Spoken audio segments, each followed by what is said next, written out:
and welcome back to the second segment of our show. We have been joined on set by Anne Cuvas, and she is a principal over at St. Martin's, the poorest primary school. And of course, she's here with us this morning to discuss an interesting topic, and that's building character among school-aged children. It is summertime. It is. A lot of kids are out and about. There are a number of programs that they can get involved in, from swimming to summer camp here, there, and everywhere. The issue of building character seems to be a broad one.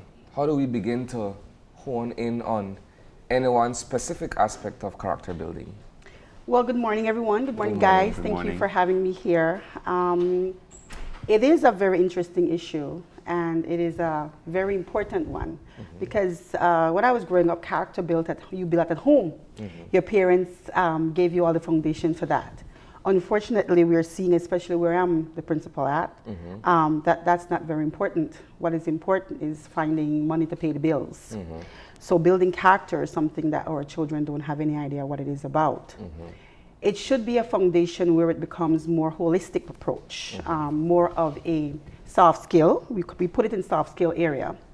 And we also try to do our best to have a spiritual base, because we have found out that our children are becoming more and more heartless. And this starts from 3-year-olds. They're being very mean, they're being very selfish, they're all to themselves, they don't want to share, which is a surprising aspect of the educational system. So we try to do our best to build on their character by allowing them to understand, put yourself in somebody else's shoes. Suppose I had that red crayon and I want to borrow it and you didn't want to give it to me. How do I go about asking you if I could borrow that crayon instead of just taking it away from you? And it's a small aspect of it, but it begins at a very young age. I want to go back just a tad, because you're talking about character development as something that begins at home. But I would also say that a part of it has always been, because we're a church state school system, it was, I know growing up, if you didn't go to church, or Sunday school, you couldn't go to matinee. There are certain activities that now the schools have gone to where they make it mandatory that children, but we're not necessarily seeing the same results because it's not reinforced at home. So how do you see empathy as a part of the moral shaping of a child's character that the school has to undertake as well? And that's the part, the mandatory part is the worrying part. Because I always go back, my kids love when I compare now to then. And I always ask them, I said, why is it that we have to send home notes saying that you need to come to Mass? You're at a Catholic-based institution. That's a part, it's supposed to be in you. It's supposed to be a natural thing. The first thing you teach in the morning is religion. So the first thing you hear, the first thing you see, the last thing you see, you feel it when you leave school, is that you pray. You pray before lunch, you pray after lunch. So it's supposed to be something that's in you, but it's not happening. And I think what we have to go back to is the parental skills training. Because, like, for example, now I'm having a seminar for parents whose children enter Infant 1. It's mandatory that you come to this training seminar, because the problem is that a lot of parents take school as a babysitting area. It's no longer look at the school. I mean, when summer and Easter and Christmas, they're bawling, so you're having any activities? Principal, are you having anything that our kids could attend? That should be a time for character building. That should be a family time. If parents could get the time off from their work around Christmas or Easter or even summer, that's a time where you could spend a lot of time with your kids, find out a lot about them, because we don't take time for that either. A lot of parents don't even know their children are failing or passing. They don't come for report cards. That's a part of character building, because it tells me, do you care? And people who build good character are people who understand that people care about them and support them. And a lot of our kids feel that the presents are not there. If they don't feel you and they don't see you, then they don't have anything else to live for. So being heartless is easy. Being mean is easy. Getting a gun and putting it in my hand and shooting somebody is easy, because then nobody's there anyways. So the moral part of it, we try to let them understand that we don't want you, yes, we want you to come to church, but we want you to come to church because you want to, not because we're forcing you to, or because it's a grade, or because the teacher will put a star on the chart. And I think these are the things that we need to reinforce, because we have to understand that our children are growing up in a very violent society. And that's all they see. They watch the news. It used to be a part where in the afternoon in school you had news reporter clash, news flash, sorry. But you can't do it anymore because all the news that the children are seeing are violent. And so we can't report on that in the afternoon, and that used to build character. That used to build your expressive arts, because you speak in English. You are reiterating what was said in the news. So you are coming from your own perspective, but we can't do that anymore. So it's a hard battle to look at a child and say you need to be good, but then you see all the bad people getting all the attention on TV, because that's what they come and they tell you. Even in the classrooms, I had a year and a half ago when I just began as principal, I remember focusing a lot on the children who are not doing well, character-wise. And one child stopped me while I was doing my rounds, and he said, you know, miss, you always focus on the bad people, ne? Somehow we're good, you know. And that really threw me off guard. I'm like, yeah, you're right. There's some people here at this school and any other school or any institution that are very good people, but we focus so much on those people who are being bad than those who are being good. So it's a very difficult task to build character, because they don't seem to understand the importance of it. But it does begin at home, and as parents, we need to understand that. As an uncle, as an aunt, as a grandmother, as a grandfather, we need to help them. But this is the thing, and I'm glad that you mentioned that it starts at home. I think as parents, a huge part of the problem or the challenge is that we don't provide enough positive reinforcement in our kids' lives to try to build their morale and self-esteem. You find that it's easier for the parent to rail up with the child as opposed to say, you know what, you did very well today at school, let's go for a treat, or let's do something, or let's watch a movie together. Something that says, you know what, we're not saying it's directly tied to a reward system per se, but it's a means of saying, you know what, I appreciate the fact that you've tried your best, or you've done exceptionally well, or what have you. It's always easier for you to say, no, do that, you know? It just becomes part of parenting, I guess. Yes, and I think that's one of our problems too. Whenever I tell parents, you know, you need to, you know, they got a 50, they got a 60, they got 10 more points, give them something. Well, they're supposed to, miss, they're supposed to. Well, for some children, it's very hard to get a 60. Yeah. For some children, it's very difficult to get a 70. So if they show you that you're trying their best to do and to get the best grades that they can, then they should be rewarded in some way or the other. Yeah. And it doesn't have to be anything big either.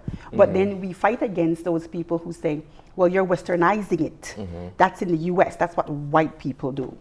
And it's a very hard system to fight against, because even when we have a system in the Catholic educational system right now. It's called VBRD. It's where everything is positive alternative. You don't humiliate children. You don't send them out of class. You do whatever alternatives you can to restore their belief that they can do what they can in class. They can be what they want to be, instead of them kicking them out. And so I have a way of talking to the kids. We sit down, they come to the principal's office, because when you go to the principal's office, it's usually a lashing. But in my office, it's different. We come and we sit down. Why are you doing what you're doing?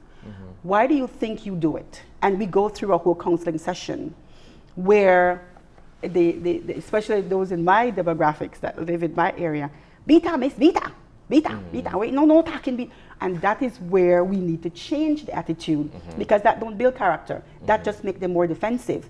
I have more children who come to my school that are severely traumatized, whether indirectly or directly, from violence. So me beating you is not going to do anything, because you know what that is. They expect that, but they don't expect to sit in front of me and hear you're loved. You're a wonderful child. I know you can do better. And I know that this is going to be the first day that you can do it. They're not used to that. And that brings down the defense. The guard is now saying, okay, I'll break the fences down. Let me hear what this lady has to say. It might detach you in this, but I can hear what you say, right? Because most of them don't understand it. They don't get it. Yeah. And even some of the teachers don't understand it because they are used to just beating. And so it's a whole new approach that we're trying to do, because if you look at some of our children, they're very violent because they have to be. But I remember the first year too, I had a thing where all my standard 6 boys had to come and hug me every morning. And I had one boy who said, "What you want? If I hug you, what you want back from me?"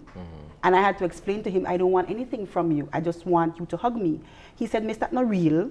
Anybody will want something for you, they want something back." That's the life they live. That's the character he's putting on for himself. And you have to explain to him that's not true. Not everybody who wants something from you need to give them back. And so these are the things that it's very difficult. It's a hard road, especially for my boys. If anybody knows about me, is that I work a lot with my boys because percentage-wise, our boys don't finish primary school, and it's worse in high school, and it's horrible in sixth form. When we look at... No. Go ahead, William. I wanted to pull back to something because we're talking about character, but it's so, it's undefined. Yes, it is. When we're talking about character, what are we trying to say in terms of what are the qualities that we're trying to build? Because people might argue, well, everybody has character, but what are the positive aspects that we're trying to build? Well, we're trying to get people to be more selfless, to give more of themselves. But aren't we just reflecting what's happening in the world? It where is, we're it moving from a we to an I? Because if you don't look after me, I'll be left behind being Mr. Nice Guy. Yeah, and the thing is, that's the problem too, because they always say if you're the nicest ones, you're the ones who stay at the back, don't get off, right? They finish last, right? And that's what we're trying to change. We're trying to let people understand, listen, do you want to be the violent kind that you won't live long? Or do you want to be someone who give back to society in some way? Because as I said, the character that we're trying to portray are good people, are attributes that that you have become productive members of society. That's what we're trying to do. But unfortunately, we're not seeing that. But isn't good now seen as soft? Yes, it is. And unrealistic? Exactly. So how do you make that attractive when what is being glamorized, the bad, everybody wants to be the gangster. Everybody wants to be, the one that commands respect. One of the softer things that I've noticed, qualities, is that people don't necessarily maneuver the streets with a smile on their faces anymore. It's as simple as that, I have to have a face on so that nobody will take advantage of me. Even that has changed tremendously, where you don't have people necessarily walking the streets and saying good morning or whatever. They look at you with a slant eye to say that, that's unreal. It is unreal, but that doesn't define who you are. You don't change who you are because somebody else is who they are. Maybe there's a reason why they walk with a slant eye or they don't say good morning. But you and I and Asani, we grew up in a different type of world where Belize was like, good morning, everybody. And if you don't say good morning, it's like, what? Something is wrong. Unfortunately, the kids that we have now they're growing up in a different type of society. And so we need to let them understand, yes, bad boy is good, nothing wrong with being a bad boy. But how about being a good boy? What are the aspects of that? Tell me what it is to be a good boy too. Because if you look at the bad boys are dying in the streets. Do you want to follow that? The bad boys they don't go to school, they don't have any money, they have to hustle every day. Do you want to go through that? You have to maneuver coming to my school through almost 5 or 6 different gangs. And every other couple months or so in St. Martin the Porous area, there's a different gang coming up. You have to maneuver that every single day. Do you want to live like that for the rest of your life? So you show them there's an opposite side. Yes, it's all nice to be a gangster. That's wonderful. That's good. But is that good for you? The challenge, as far as I see it, and as someone born and raised in St. Martin's that I'm so proud of. That's right. Your exposure is there from very young. Because the moment you walk out of your front door, it doesn't matter what part of Lake Independence you are, there's gang culture that is very much alive. You walk out of your front door, you see it, you live it, it's part of who you are at some point. Exactly. And the sad part of it is that when you're dealing with kids who are very impressionable,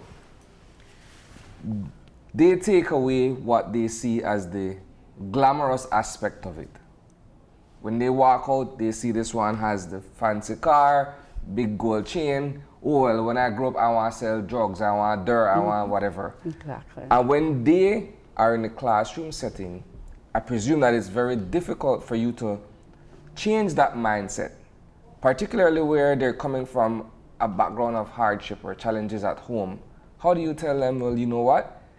That what you're seeing may be fine and dandy for that individual until whatever he's doing catches up with him. How do you tell them, stick to your book and put that aside? You ask them what type of life do they want to live? What do they envision themselves in 10 years' time? Where do you want to go? And you allow them to let them tell you where they want to go.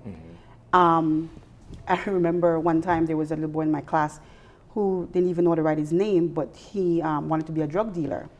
And I said, okay, cool, because he was from the Mayflower area. And I said, cool, well, my job as a teacher is to teach you how to be the best drug dealer in the whole world. I said, but you know there's things that are very new now. There's technology that they use. Some drug dealers use contracts. So you'll have to read and write. So first of all, let me teach you how to read and write, and then we'll work on the drug dealing part. Do you know ounces to pounds? No, miss. I said, okay, well, we'll teach you that too. And the class was amazed, like, miss, you're gonna, I said, yes, that's my job. My job is to help you to be the best professional that you can be. And he was like, miss, no, I don't really want into that. I don't want to go through all of that because I'm thinking just to stand up on the street side and just because I see that. I said, no, I said, you have to globalize this thing because it's getting more and more fast. It's faster than you think. You are at this age now and this is what you want to do, but in 10 years' time, it's going to be far more, more dramatic than you think. But you have to let them look through the lens of what they want to do. And do you really want to do this? We have several of our past students from that school that we buried at church. And I make it known to them that, listen, we're going to church and this is the reason why we're going to church. And they're like, why, miss? I said, well, because one of our children's brothers are burying in there. And why, miss? Because this happened. And they're like, oh, okay, miss. I said, so I want you to realize that the life that you want to live is glamorous in your eyes, but you're going to end up there at a very young age. Is this what you want?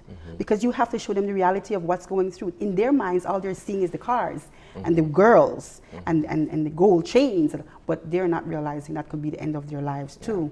So you try to do the best that you can to let them understand, listen, they made that choice, that's who defines them, but you don't have to. And you would be so surprised, Sonny and William, is that many of these gang leaders are so supportive. They're more supportive than parents who work in an office because they refuse to let their children fall under that category. So they're there, miss, whatever you need. If they basketball, I'm there to support. Whatever extracurricular activities, we're there to help you. They themselves don't want their children in it. So it tells you a lot about the same character that they want to build on their children. And most of the children who they do have and who I had in at my school are very good children. They don't give any trouble. They do well academically. They do well in sports. They really shine. You know, one thing that struck me a couple weeks or so ago, and it was an eye-opener for me. Again, I'll use the neighborhood as the example here. Growing up in Leakai, for me as a young man in that neighborhood, there were a lot of challenges. Some might see it so, some might say, hey, you had to go there, whatever. And I saw a young man who, growing up, was a known gang figure in the neighborhood. And so there was a couple months ago, the parade for early childhood. March. And there he was with his daughter in the parade. And I stopped and I said, you know what? You are doing a darn good thing as a man. Excellent. To be able to stay there with your daughter, stay the course as a father, and make sure that whatever the challenges were that you face in that neighborhood doesn't have to necessarily befall your child. Exactly. But the thing about it is, and we're looking at and we're talking about the context of character building. That's where it starts. Exactly. That's where it starts. The fact that he was able to attend that event with his daughter as a proud parent, that is the kind of reinforcement, that is the kind of example that needs to be set. And we're not seeing that enough. We're not seeing it enough, but I must applaud some fathers that, especially at my St. Martin's, they have really come out.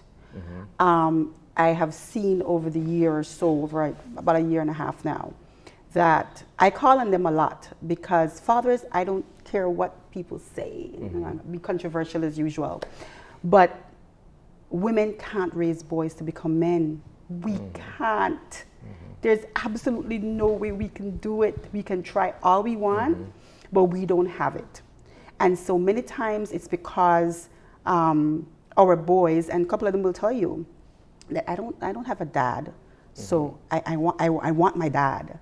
And the problem is that they're not there and they don't know their rules, so you have to help them define their rules. So I would call on dads a lot and they will show up. They will show up. And I've always told the parents that we need to co-parent. It's not because we're not together that means we can't co-parent. And the children feel it, especially our boys. Our boys statistically have always shown that they need a role model and they don't have them. And so it's important that, especially with our girls, their first date should be their dad. Their first love should be their dad. And that should help build character because when they grow up, they know exactly what love is. They don't think love is beating me or I have to look beautiful to see you or being used physically. Being used physically, exactly. And if we do that, you're going to see a huge change because as I said, even these so-called gang people have a heart too. And they love their children and they want the best for their children. So let's give some specific kind of advice that what kind of activities can parents engage their children in at this point to build character. I know one of the things I wanted to touch on too, and maybe I'll leave that for the second part, is how do you encourage children to dream? Because what we're saying is what you see in your neighborhood, you can't escape it. Are we saying because I grow in a particular area, I'm destined to be, a drug dealer or a negative impact to the society? Or can we somehow help children dream and work towards achieving their dreams? Oh yes, that's definitely we can. Some of the activities that we can do, the first part of what you asked for, is that you need to find family time. It's important. And then when you have found that family time, you find out from your children, what do they like? Like I remember asking my child, you want to join ballet? Well, I was putting her in ballet. And she was like, Mom, I'm not a ballet type. Put me in sports.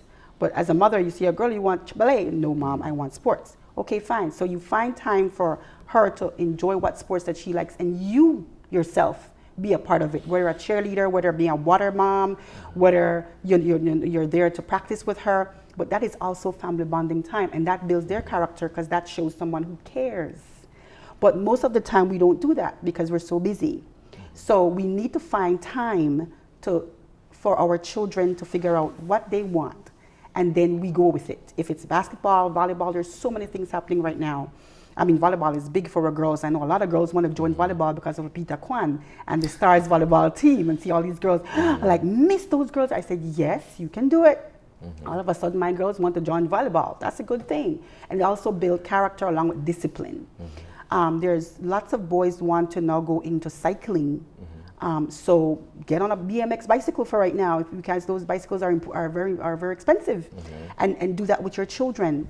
If they enjoy swimming, find a swimming class. And if you can't swim, you sit beside, because I can't swim, so I'll sit right outside and then I'll watch you or cheer you on. But those are things that help to build character, especially around this time. Anytime school is out is a time for you to be with your child. Anytime, any single time. And I think that the smallest thing that you do, I mean, I remember there was a marble craze a few months ago. And I was like, and the teacher was like, oh, Mister, they play marble, Mister, they stone. I said, how about we play marble with they? And I ended up playing marbles with them, and the stoning stopped. They realized it was a game. It's not a weapon, because unfortunately my kids turn everything into a weapon. And so we played marbles, and they realized, oh, this is a game, and you all can play. And so these are the things that help build character and change the mindset that, okay, they do care. There is something that I'm a part of, because it helps them too to let them, oh, they made a decision. So what is it that exactly you want to do this summer? Okay, Mom, I want to swim this week. I want to go to music class next week. And you make time for those things, because that helps them to understand, okay, I'm also responsible. So if they have, like, for example, a violin, that they have to play, or even flute, simple thing as a flute. They have to be responsible for that. And so it teaches not only about discipline, but it builds character, and it also gives them a little bit of responsibility. You have to take care of that, because then how will if you can't play if you don't have it. So those are things that we need to do more, because that was Belize before. And our parents weren't as educated as the ones now. So those are things that we need to look at and take time out for our children and help, and also with responsibility. Parents are not allowing children to make decisions. Yeah. I know in standard 6 there was graduation, and the mother was saying, well, you're going to Palotti. And the child was saying, well, no, I want to go to EPR. And the mother is saying, no, I want to go to Palotti. And so I had to get in between that, because I was already causing some problems. I said, Mom, listen, you have done a very good job for 8 years. You have built a good foundation for this child. Obviously, she knows what she wants. Allow her to make this decision for once. And you know, it was hard for the mother, because I guess she's a Palatine girl. But you have to allow your children to have a say also. That also teaches them about character, because they have a voice. Yeah. And our children need a voice. Now, a big part of character building, to my mind, has to do with modeling the behavior that you want to see your children have. And we talk about the gaps that exist where parents, you know, didn't learn particular things. But they, to my mind, a lot of parents did. We're moving away where instead of spending time, quality time with a child, to giving them technology, to actually, you know, you watch something on YouTube, you do this, etc. What do you encourage in terms of parenting and spending time and doing activities that may not cost very much? Technology is going to be a part of our world no matter what. And our kids are so bright nowadays. It is ridiculous. They're geniuses. We can't run away from it. They will want to use it. But you have to realize that there's a time for it, the time and place for it. You allow them, like for my son, I have a son who's in love with Fortnite. I think he's one of Belize's best Fortniters. And I have to let him understand, yes, I know you love it. I know it's a very complicated game, because I myself don't know how to play that game. But I told him, I said, listen, an hour or so on your Fortnite. Something else you need to do is like read a book. And so you need to balance it, because nothing is wrong with them playing games. It's just you have to look at the type of games they're playing and what they're involved in. And then you give them a choice, and you let them understand, listen, this is the reason why you can't be on Fortnite for 8 hours. You can't do it. It's not healthy. Yeah, it's not healthy at all. You have to get out. You have to, I said, okay, Fortnite an hour, you read your book for another hour, and then you go ride your bike. And those are things, we have scheduled that in, right? It was very difficult, but I think as parents, you need to understand that our children are technologically based. Everything's at the tip of their hands, no matter what you try to do. The cheapest of phones is technologically based. But you have to monitor them, especially things like social media, which is a huge crisis right now when it comes to children, because cyberbullying is a huge problem. Yes, it is. It is oh my goodness, it's ridiculous. But you have to be able to monitor. That's the reason why I see a lot of people have to do it. They call latchkey children, where they're the ones who go home and they're at home by themselves. And they're raising themselves, because most parents have to work. And then the percentage is very high when it comes to single parents now. They have to work and they have to be out, and the kids have to be at home. And so you have to teach them responsibility. And you also have to do your part and checking up on them. Work is wonderful, but you only have one set of kids. You could always find another job, but your kids are there for you to love and take care of and provide for them in a way where they need you. And so we can't leave them fully on their own, but we need to understand that they do need to be responsible. And you also need to understand too that you need to give them a way for them to be responsible. You can't take it away from them, and I think that's one of our problems, that we don't want to let go. I, as a parent, it's very difficult to let go. But you have to understand that, you know, these are your children, and you have to allow them. I remember I have a daughter who's going to be 24 years old in a couple of months. And I remember when she was away studying, that was a very hard time for me. and we have a schedule where she needs to call in at certain times to make sure that she's okay. We've been doing that ever since she was a child. But I never thought it would continue of her going. I mean, she's older now. I mean, she doesn't have to. But she still did that. And I felt so good because I realized, okay, so she has learned responsibility and she's disciplined and she'll be okay. That was how I knew I could let her go. And I think that's what we need to do. The only thing I'm having problems with is driving now. I don't want her to drive in Belize City. But I know that these are the things that we need to do as parents. It's a very cruel world. We have to start raising our children for outside and not for ourselves. And I think that is so hard for many parents to understand, because when you speak to them, when I have parents who come to me and said, Miss, he's 5 years old and I don't know what else to do and he's driving me crazy. I said, baby, he's 5. How can he drive you crazy? He's just 5 years old. But that's our major problem, because we allow our children to raise themselves from very early. We have our boys who are 5 years old who are wearing earrings and don't have my pencil. That's 25 cents. I mean, that's not building character. That's telling me if you can't give it to me when I'm older, I'm going to steal. That is what you're telling me, Mom and Dad. And so that is where we need to look and focus at. Because sometimes we ourselves as adults are causing problems for our children. We're the ones not building character for them. We allow them to build their own character. Then when the character is not what we want, we get upset. But then what are we doing as parents to help them? So it's a holistic approach. When you get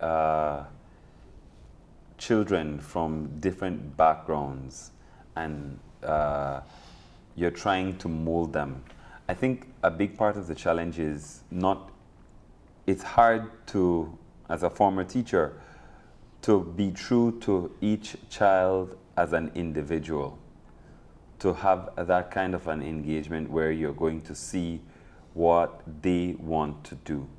How do you encourage parents to increase individuality, but also build a sense of social responsibility? That what I want should not detract from other people or be harmful to other people. And if I am not willing to work for it, then do I really want it?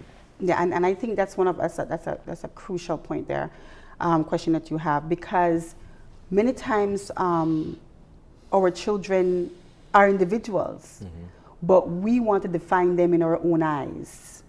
And that's where the complication comes in. As I said before, our children need a voice.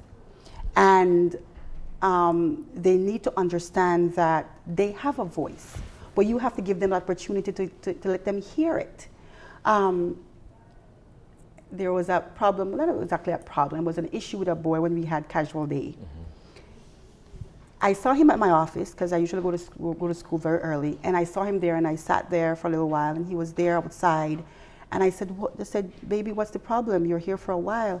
He said, Miss, can I come see you? I said, sure. And he came to my office, and he looked at me, and he said, it's pink for girls? And I said, what do you mean it's pink for girls? He said, because one of my friends just told me outside that I'm wearing a girl's shirt. And I said, why did you think he said that? He said, because it's pink, and boys don't wear pink.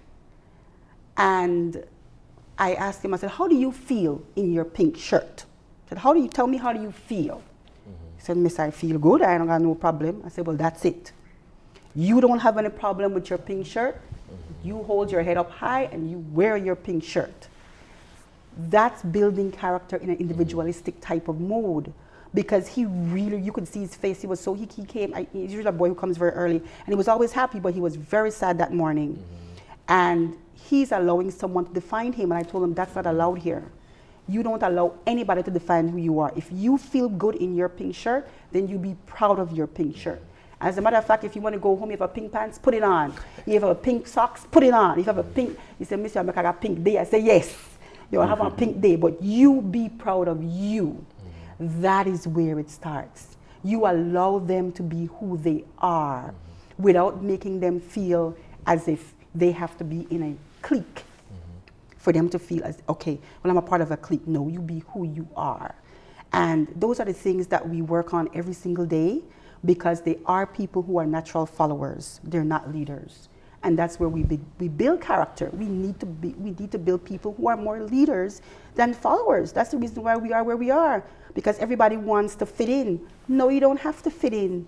You are all individual people who was made in the beautiful eyes of God, and we are all individuals. We're all different. And we should allow ourselves to be that way no matter what. And if it means you're going to be a loner, then you're here to be a loner, then that's fine. And if you want to be liked, sell ice cream. But you need to learn to be an individual who is proud of you, who is not hurting anybody, who are proud of yourself, and who define who you are. And I think once we continue to do that with our children, we're going to see a better Belize. But we have to do it one by one. We have to do it home by home. All right. Well, and final words in terms of what do parents do to engage their children for summer? They need to ensure, first of all, it's not their summer, it's the kids' summer. Let them have fun. That book thing has been there for 9 months. Give the kids a break from the books. Some of them the backs are tired. Those backpacks are still huge. I don't know why schools still do that. You need to have a time where you can sit around the table without any technology for a while, and let's start talking about us as a family. That's the first thing you start doing. Then you start getting games, bingo games, snake and ladder, twister. Those are fun things for you to do, and they're cheap. You can make your own twister. You can make your own bingo games. You can watch Netflix, get on Netflix, watch a nice show with popcorn and chips and dip and avocado and all, and pay and mash it up, with water, Kool-Aid. It don't have to be nothing expensive. Kool-Aid are 25 cents, I think still. Those are things that we can do, because it also you're not only having fun with each other, but you're building character. You're building that bond with your children that you may have lost for about 8 or 9 months ago. And then go outside. Think of an outside nature thing that you can do. Take them to the zoo. There's lots of new animals at the zoo. Let them visit the zoo. Talk about the different animals. Let them feel and inhale nature. Go swimming wherever it is at back at the areas there, the areas they name back there. Butcher Birds. Butcher Birds, right? Back in the days, all that. Right, go swimming. Just have a lot of fun with each other. Laugh and talk, take lots of pictures. So you could have like a memory book after every summer. This is what I used to do, and my parents used to do, and I didn't even know about these things. Summer booklets where you go back, and just the other day with my mom passed away, I didn't even know she still had those books, those summer books where I used to go to the States and have a lot of fun. Those are things that help a child to become a better person and to become a person that's selfless, that's willing to give back because they remember those small moments. Those are the big things they want. And I will end off by saying children don't want your presence, presents. They want your presence, presence. Get it done. Right. Thank you very much. You're welcome, guys. We're going to go ahead and take a break, and when we come back, it'll be for a quick wrap. Don't go anywhere. Open Your Eyes concludes after these messages.